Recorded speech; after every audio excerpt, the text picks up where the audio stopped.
All right. Hey, make sure your notes out. I'm going to give you some time today to work on your assignment. I want to do a quick review of measuring angles, how to draw angles one more time. I'm going to give you the initial start of the class. I know that's weird. I'm going to give you the start of class to actually work on the homework today. And then at the end of the class, we're going to do a few notes. Does that make sense? Okay, because I do want to give you some time. You've had a lot of homework kind of piled on you this week with the page 173, 175, plus the new one today, which actually I put on the board yesterday. I'll have to put it up there. That one is due. I think I said due what? You said Thursday. Thursday. So I had to make sure the date that I put down. But I'll put that up there. That was the one that was due yesterday, I believe. So the 173, 175. So make sure that that one gets turned in if you forget. I think almost everybody took time. They finished it up yesterday. Today you were drawing angles. But again, after maybe 10 or 15 minutes, then today we'll go right into some more notes, some new notes today, and we'll continue the notes into tomorrow. But what we're doing today, I want to talk about how to draw angles. So drawing angles, or drawing something that's a little accurate, right? So the section we're in, obviously, we're in section 6.2, which is angles and angle measure. Angles and angle measure.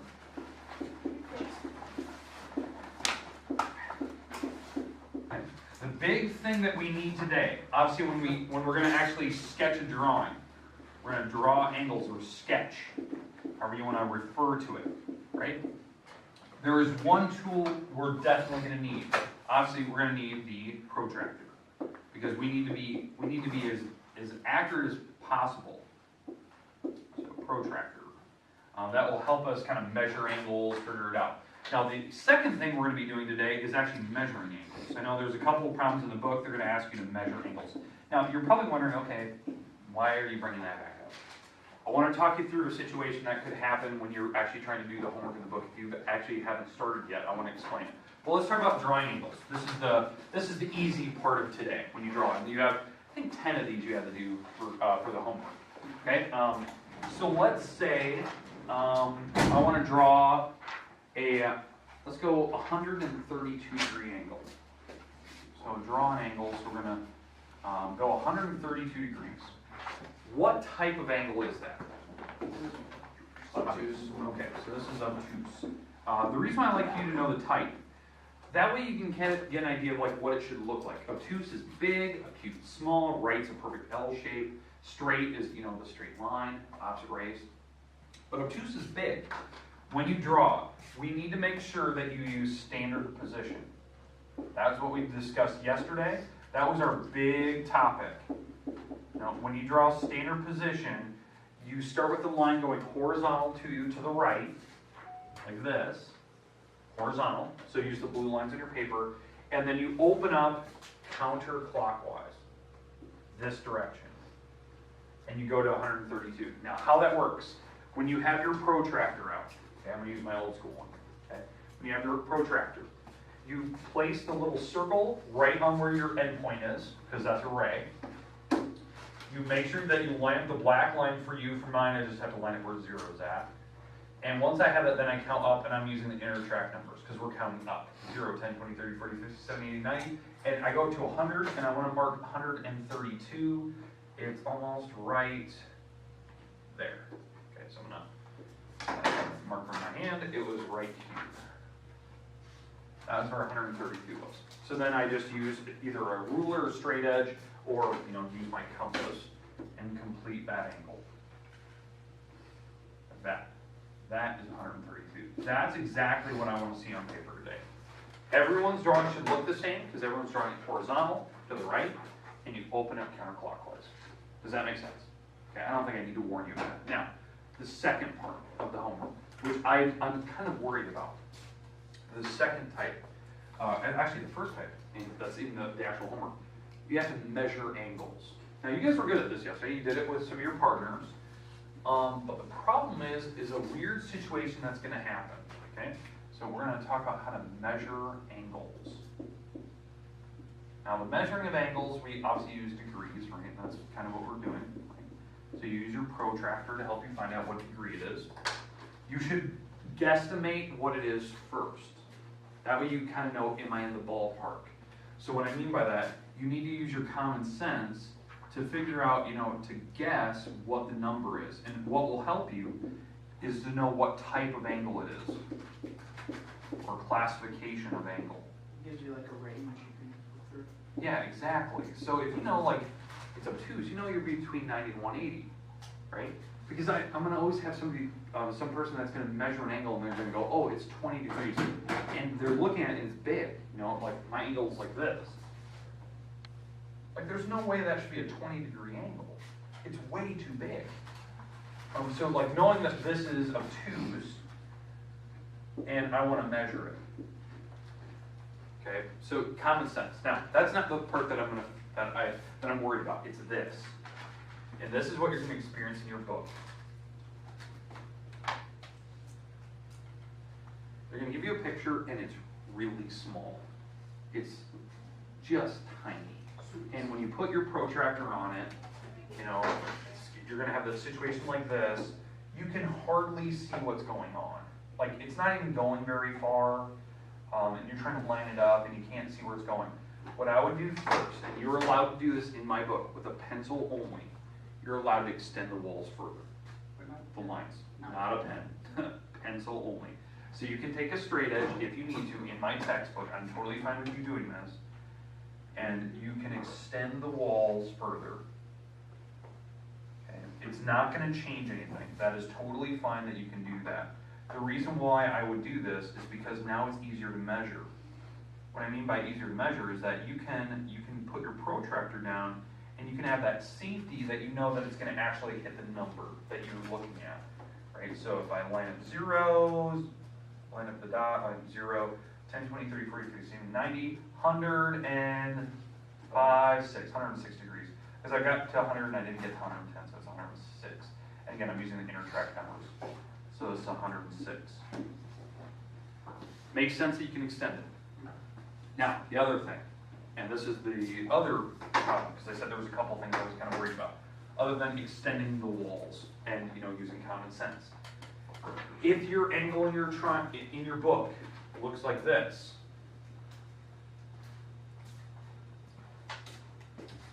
turn the book.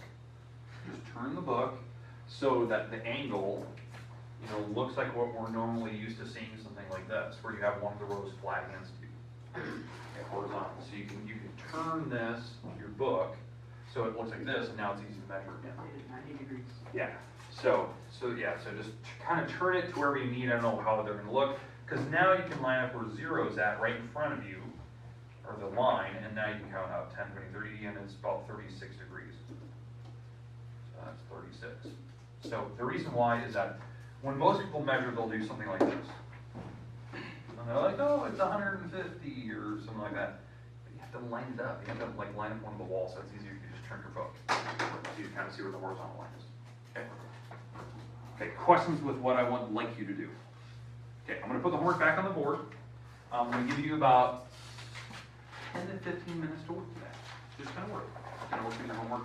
Give you some time. I don't do this a lot for you guys, so. But here's your homework. It is page 178, 1 through 10, exercise C, and page 179, 1 through 10, exercise D. And I'm actually going to put these on the board. Okay, make sense? Okay. Yeah. I'll give you about 10, 15 minutes. In fact, I might actually put the little, clock thing up on the board, just so you can have that.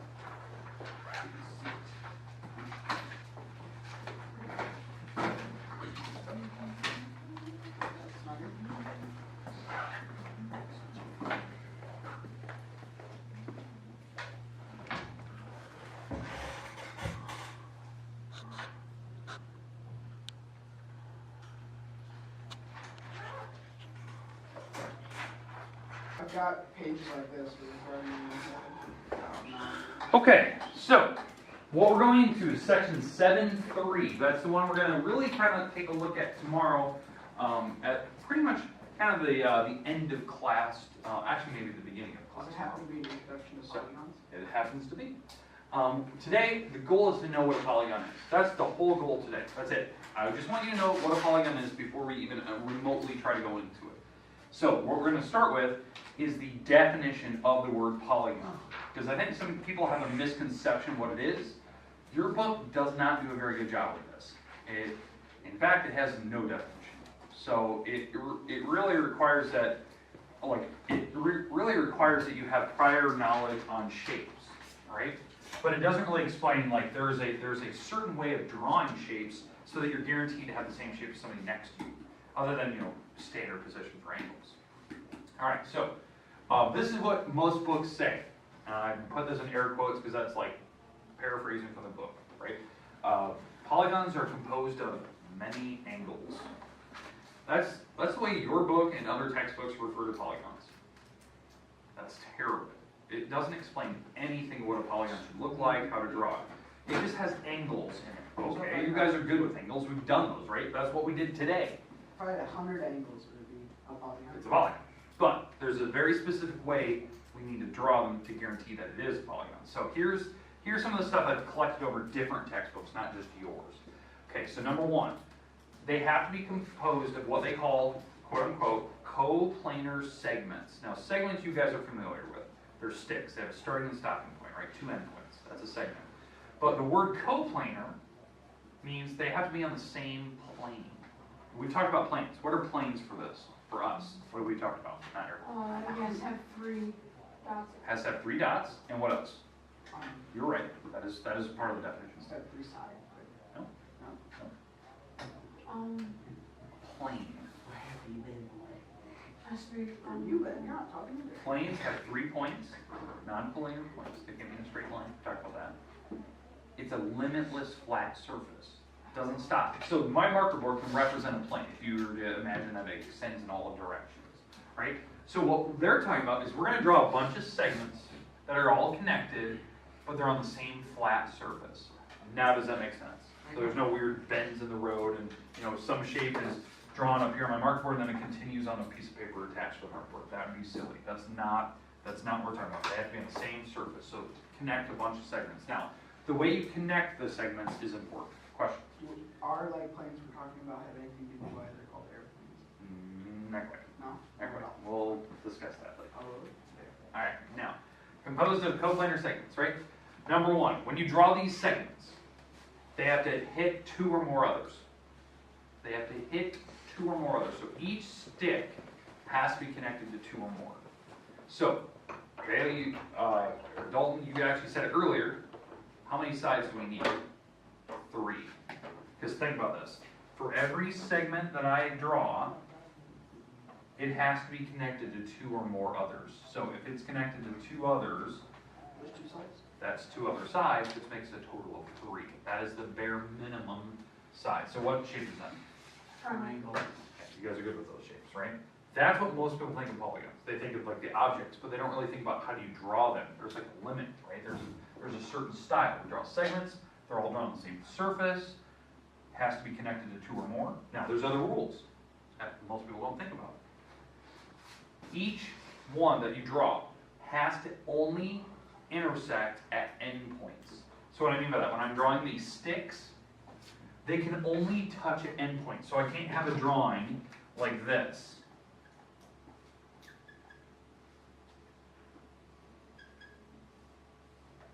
That doesn't make any sense. I have things crossing the middle paths. Those are endpoints, right? So when you draw these, you've got to make sure that they're not running through each other. They can only touch at the endpoints. There's nothing going through the lines like that. Okay, that doesn't work. So you can't have like a bow tie looking figure. Does not work. That's not a polygon. All right, we good with that? Okay. Now there's another rule for doing that. When you're drawing the segments so they only hit the endpoints. This is the other rule. No segments with their endpoints can be in a straight line. And that explains it a little bit more why the bow tie doesn't work.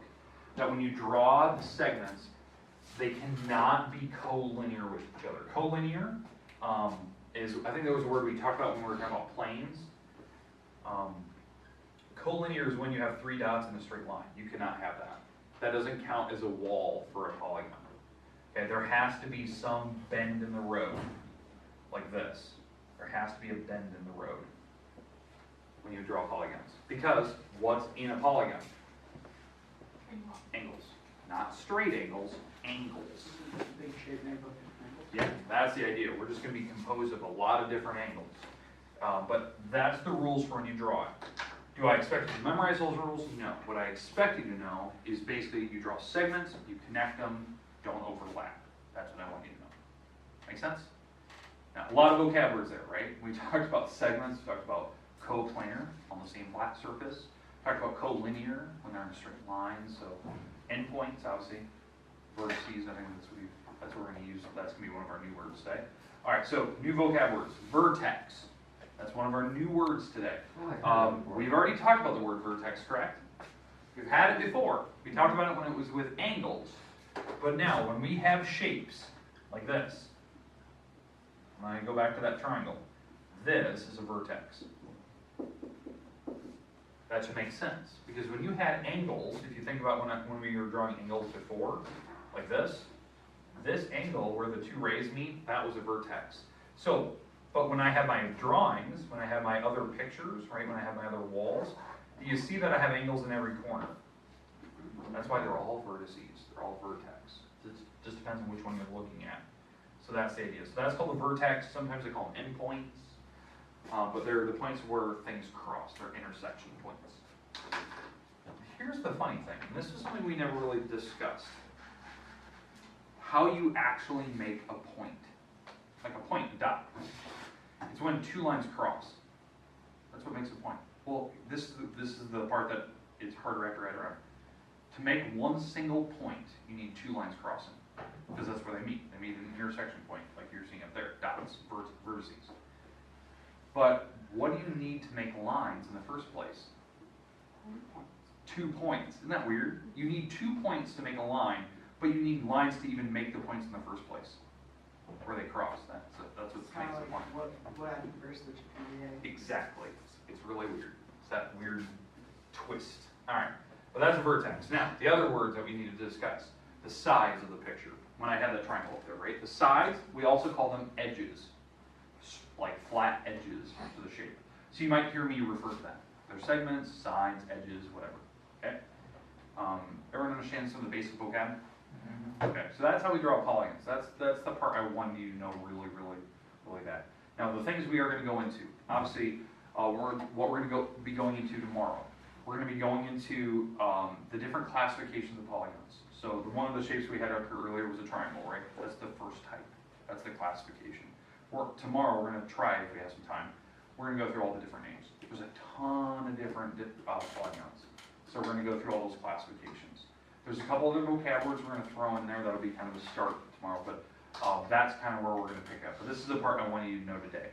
Have this idea in your head before going into tomorrow, where we can draw.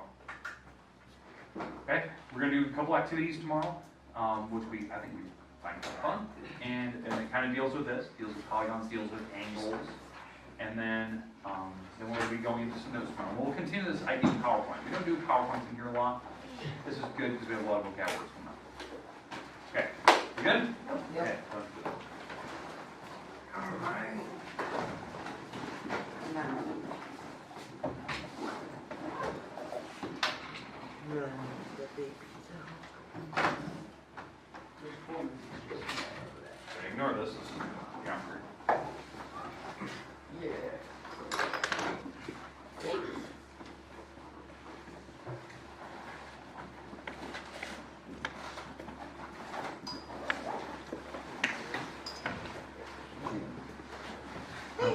Yeah, so this is the paper I was thinking about using. Okay, So, perfect. Still got my works boy. great. Yeah.